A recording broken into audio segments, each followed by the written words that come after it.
The legislature's ban on the purchase and sale of so-called assault weapons is now in front of the state's highest court. It's a case which originated in Decatur, brought on by state representative and local gun owners. As WAND's Doug Wolfe reports, the Attorney General says the ban is designed to keep people safe. One of a handful of cases fighting the state's ban on approximately 170 semi-automatic weapons. Attorney Jerry Stocks of Decatur argued the ban on assault weapons violates equal protection under the law.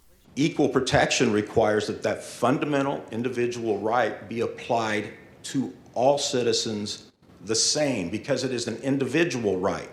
The law, enacted in the closing hours of the legislature in January, allows some individuals to continue purchasing assault weapons while preventing the majority of citizens from buying or selling them.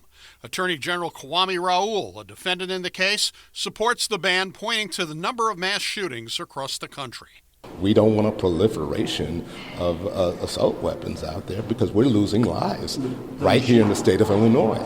Attorney Stocks obtained temporary restraining orders from a judge in Macon County on behalf of Republican State Representative Dan Caulkins and other gun owners, defending their rights before the Illinois Supreme Court.